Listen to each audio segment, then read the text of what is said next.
Hey, y'all. Welcome back to Mr. Global's channel. News, politics, opinion.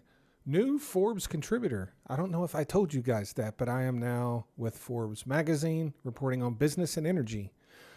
Super excited about that. Today, we're going to talk about the politics of the flooding in Kerrville, Texas and Kerr County. Before I get into that, please like and subscribe. I really appreciate all of my new followers.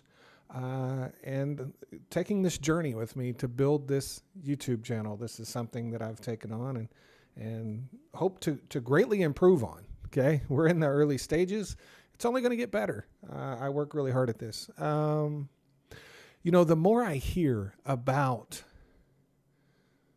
the politics, and I'm not talking about the politics post-flood. I'm talking about everything that led up to the floods in and around Kerrville, Texas, in Kerr County, Texas. We now have 116 dead, I believe. I can't remember how many are still missing. The number keeps rising. But I'm just so discouraged by what I'm hearing, reports that are coming out, trying to sift through what is true and what is not, which is often difficult to do. But here's what I know for sure so far, and I have read these actual meeting minutes myself to verify this. It had been reported in a few places, mainly by left-wing influencers. I had to go read the meeting minutes myself from commissioner meetings or county commission meetings. It appears that the people of Kerr County, Texas, the county commissioners and the residents were opposed to installing life-saving flood detection and siren systems in and around the Kerrville area because the money was going to be granted by Democrats.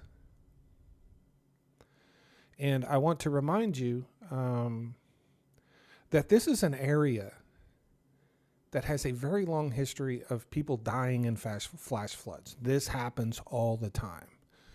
You can go back and search lots of flash floods, one of the worst places in the country for flash floods, and a lot of death from flash floods in that area that has been occurring for many, many, many years.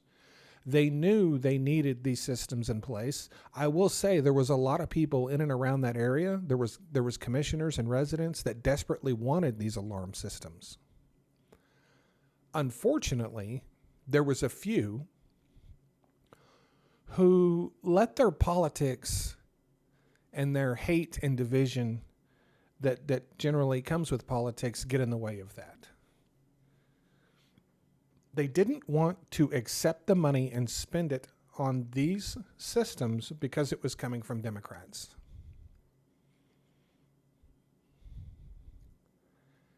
People that knew more people were going to die and they could save their lives refused to do it because the money was coming when there was a Democrat in the White House. Let me just think about that for a second.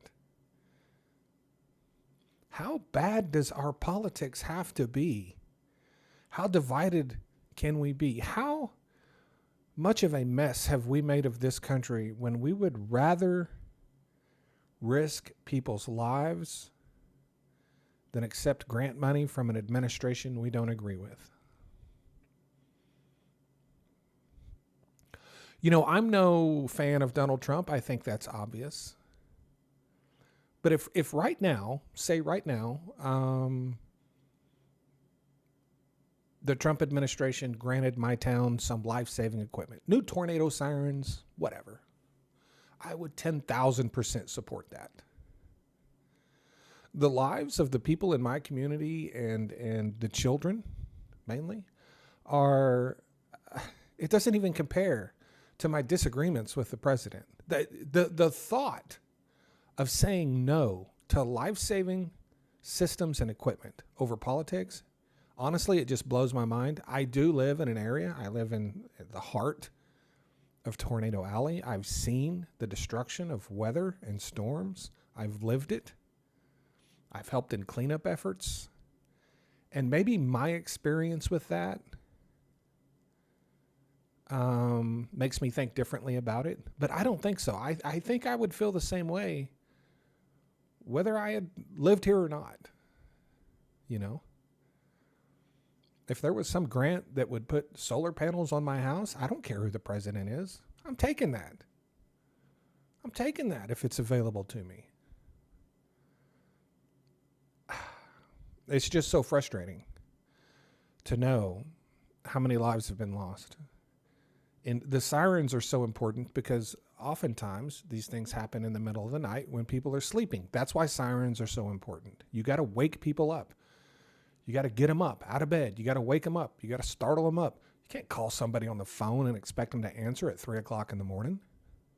It's not a thing. It's not a thing. And now we are getting reports that the city of Austin, I believe it was the fire chief, refused to send help over a dispute of some money the state owed him. And that's tied to some political disagreement with DEI or something. It is awful. It is so awful how politics is hurting and harming people in our society. We continue to elect leaders because they are political warriors. They're political fighters. I'm starting to think if that's not the worst idea ever. I mean, if you're fighting people over funds for emergency equipment because of party affiliation, you're refusing to do something that's going to save people's lives over party affiliation? This is where we've come as a country. I don't know that there's any... How many lessons do we have to learn? I don't know how we get back to where we were from this. I honestly don't. The media is too loud. The politicians are too loud. Everyone's screaming at us. I am personally sick of it. I am personally sick of it. And you know what? As someone who is an influencer, content creator, whatever you want to call me, I would love to make a lot more content that is not like this. But you know what? Nobody would watch it. The only thing people want to see is the bad stuff. Everyone's addicted to it. Good grief. Let me know what you think in the comments section. I really appreciate all of my new followers and subscribers. Also, you know, if you would like to see more educational content about my area of expertise, please let me know in the comments section. When I do stuff like that anymore, you know, back in a few years ago, that stuff worked really well. I got a lot of engagement, a lot of followers, you know. When I do it now, nobody watches it. Nobody cares. They want the meat. They want the blood. They want the latest bad news. And people like me find ourselves getting sucked into delivering that because that's what we have to do to gain any kind of traction in this highly competitive space. Wow. So please let me know what you think in the comments section and like and subscribe. Thank you guys so much. I'll see you soon.